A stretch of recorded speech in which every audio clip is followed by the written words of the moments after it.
Hey everybody, this is Mike with the One Stop Co-op Shop, and it's been years since Colin did his top 20 adventure games video, and I don't think I ever did one, but we've had some amazing games come out since then, especially this year has been a banger for adventure games. So I wanted to do an updated top 20 list, or at least my version of the top 20, but I wanted to do something a little bit different because adventure is a crazy, wide genre. What does it even mean? So instead of just talking about one type of game, I'm going to divide the adventure category into 5 types. And for each of them, I picked out one game that I don't like that much, but a lot of people love that I still think is a great design, and 3 games that are some of my favorites. So the first category I'm going to look at is dungeon crawler adventure games. And I want to be clear here that I don't consider dungeon crawlers that are heavily focused on combat to be quite the same as adventure games. So the ones I'm going to talk about here are crawlers or crawler-esque games, but they focus on exploration and often avoiding combat more than just fight, fight, fight like a lot of dungeon crawlers. And first, for the one that is not an absolute favorite of mine, I'm looking at Familiar Tales, but really I'm talking about the entire set of Plaid Hat's Jerry Hawthorne designed adventure games. This is Stuffed Fables, Aftermath, Comanauts. And I think these are solid games with really good story, really nice whimsical themes, while Comanauts not as much, and a pretty interesting set of mechanics. The reason this series is not in my favorites is because I do think all of them have some flaws in their mechanics in one way or another, like Stuffed Fables I found almost unplayable in some missions without some variants to make the dice be able to be wild and let you still get your movement. But I still respect the design, and I know Mice and Mystics and all of these games are favorites for many, so this is one you might want to check out if you like cool fantasy themes in a dungeon crawler setting that is not quite as focused on combat only. But now getting to my personal favorites, at number 3 we have Resident Evil 1, which is my favorite of the Steamforged Games Resident Evil series. And yes, this is very much a dungeon crawler. You are shooting a lot of zombies and zombie dogs and such, but at the same time the game very much emphasizes trying not to shoot them and not make noise and find ways to run around them or lock them in rooms. And there is a strong exploration element to going through rooms and kind of discovering what's there and dealing with event cards and things. And yeah, I just really like this one. It helps that I'm a huge fan of the IP. And again, Resident Evil 1 I think is the best in the series so far between 1, 2, and 3, so definitely the one I would recommend checking out. Next, number 2 is Mansions of Madness 2nd Edition, and we don't have a playthrough of this, which is wild to me. I guess Cal never did one, and I never did either.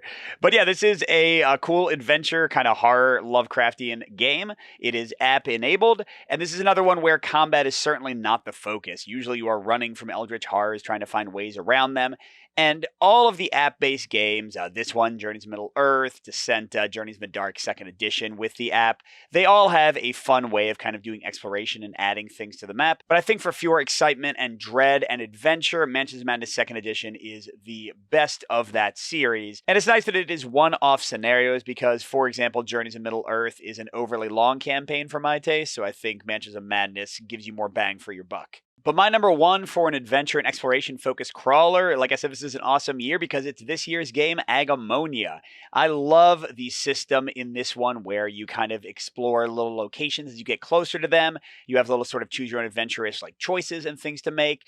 Each scenario feels very unique and exciting to go into and also dangerous and scary. The art style's doing it for me. I think this is the best dungeon crawler I've seen for specifically that adventure and exploration focus. A lot of dungeon crawlers do combat better. Don't get me wrong. Agamonia's combat is fine. It's passable. But it's not the best thing about the game. That is the exploration and adventure. So Agamonia is my number 1 of the dungeon crawler types. For the next category, I'm switching to adventure games where you travel around a big board sort of putting out fires, sort of almost like crisis management adventure games is what I call them. These games also usually feature minor encounters that are randomized or come on cards. And my number 4, one that I don't love that much but is very popular and is maybe worth checking out, is Return to Dark Tower.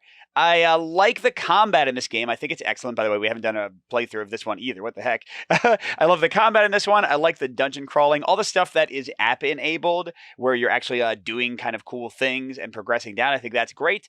But the rest of the game, where you're kind of moving around and crisis managing, getting the skulls or whatever they are out of the way, that I did not find nearly as interesting or exciting. So yeah, this one is not the best for me, but it is loved by many, and rightfully so. It's a great design. So that's one to maybe check out, Return to Dark Tower. The one that I very much like is my number 3, Tamashii Chronicles of Ascend. You're going to see a lot of Awakened Realms on this list. They definitely know how to do adventure games. So first of all, I personally love a sci-fi adventure game. There are going to be several of those, but this one has a fun combat system that's dice-based. It has interesting pattern movement that reminds me a bit of Bullets, one of my favorite games. It's got pretty cool scenario design where you're moving around and kind of dealing with enemies and putting out fires, but also trying to pursue your objectives. Just a really cool and unique sci-fi adventure design overall. Then going back in the past quite a bit, it's been a while since I covered this one. My number 2 is Dungeon Degenerates. This is an overworld adventure game with branching paths of stories where you can explore and have combats and have little encounters and lots of things. The art is certainly not going to be to everyone's taste, but the variety in adventures, the expandability of the game, the interesting choices, the quick combat that again is not the focus. Often you're trying to avoid and kind of dodge combats.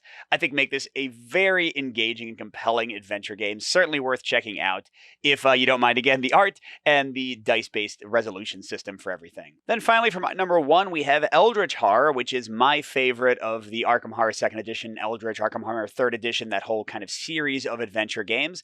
This is a world-romping adventure where you're leveling up, fighting mythos creatures, closing gates, having cool little encounters based on cards. Just a great game overall. And yeah, honestly, I could have filled the entire list with Arkham Horror and Eldritch Horror releases, but I wanted to kind of spread things out a little bit. But again, Eldritch Horror is my favorite of the bunch, but they're all good, all exciting to play. You know, I love that Cthulhu mythos. Eldritch Horror is my number 1 of these sort of crisis management, moving around adventure games. But hey, sometimes adventure games are less about moving around and more about just staying alive, and that brings in the survival type of adventure games, tough games where you are just trying to hang on for dear life. And the one that I don't love that much, but is very popular, certainly worth a look, it is a great design, is Robinson Crusoe Adventures on the Cursed Island, I think is the subtitle. This is one with a huge variety of scenarios, especially now that they have the scenario book that just came out with the recently delivered crowdfunding campaign. You are leveling up your tools, you're exploring your island, you're dealing with events in this awesome event system where the cards will come back to bite you later on. I don't love personally the dice resolution and kind of the randomness of whether your actions work or not, but this is certainly a very popular game, one of the top games of all time, and rightfully so. Robinson Crusoe is worth your look if you are a survival adventure game fan for sure. Next on the survival list, my number 3 is The Seventh Continent. And this one is also exploration-based and a lot of other things. A lot of these games could have fit into several of these categories. But this is a great one for survival, although it does make the game desperate and frustrating sometimes. If you don't find some food to keep your deck filled, if you don't find fishing and hunting spots to get the card you need to stay alive, you're going to die. You're going to die a lot. But as frustrating as that can be, it's also the excitement of the game, the tension of the game, that around every corner, you don't know what you're going to expect. You don't know what you're going to find. And once you figure out ways to survive, once you beat the odds and finally complete that curse, finally complete that mission, you feel amazing. So it has both the highs and the lows, making it a great game sometimes, especially if you play on easy, to take it a little bit simpler on yourself. That is The Seventh Continent, my number 3.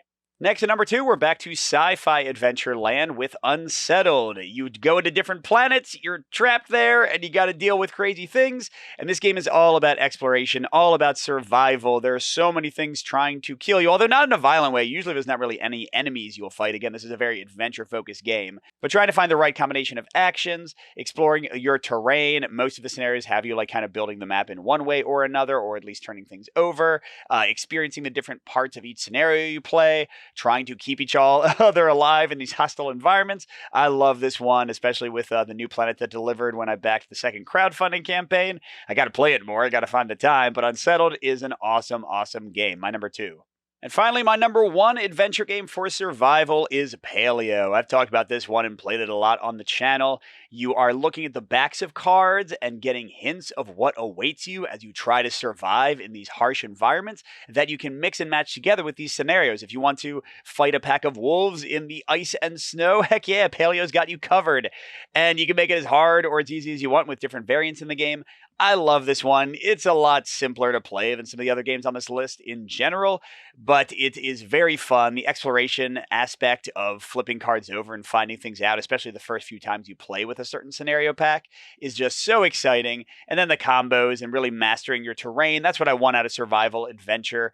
Getting tools and things to make what was once impossible possible. And Paleo does that in a smoother way than almost any other game. My number one survival adventure game, Paleo. For my next set of games, I'm going to focus fully on mechanics because all of these are adventure games with some crunch. Adventure games with card play and combos and management of your hand and all that kind of stuff. And this time my number 4 game is not here because I don't like it as much. I actually love this game, Role Player Adventures, but it's more here because it only barely fit the category, but I didn't have another place to put it because Role Player Adventures is actually mostly not a card play management game. It's mostly more of a choose your own adventure with a lot of reading. But hey, if you like dice management and combos, Role Player Adventures has you covered because you roll all these dice and then you play card after card after card to mitigate and manage your results. And the game used to have problems with this dice management and card play being too easy, but the new legendary difficulty that they have now made public fixes that pretty well. So this is a great game. Again, kind of doesn't fit the category super well, but I had to put it somewhere.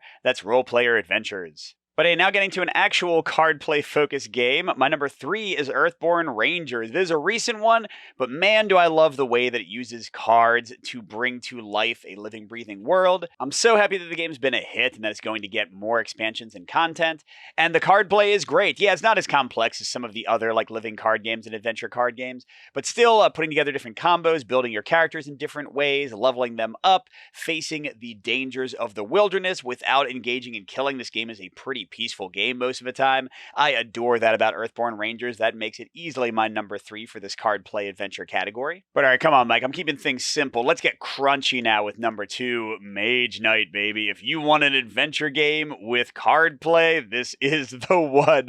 This is my number 2. Even my number 1 does not have nearly the depth and awesomeness of strategy in Mage Knight's card play. I just love it. Wandering around, having adventures, leveling up, having fights. This is adventure combat card play at its finest. There's a reason Mage Knight is famous, why it's number 1 for so many people, and it's number 2 for me in this card play adventure category. And then, yeah, absolutely nobody is shocked by my number 1. It doesn't have the complexity of the card play of Mage Knight, but Arkham Horror, the card game, is my favorite, one of my favorite games of all time, and certainly my number 1 adventure game focused on card play. This one has exploration. This one has narrative. It kind of hits almost all the categories that I'm doing in this video, but specifically the card play is a ton of fun. Building your deck, finding combos in your cards, leveling them up, and then really those combos coming to life and being challenged by the crazy adventures and surprises in the scenarios with so much changing from campaign to campaign. I just love this game. As a reason, it's one of my number 1s of all time,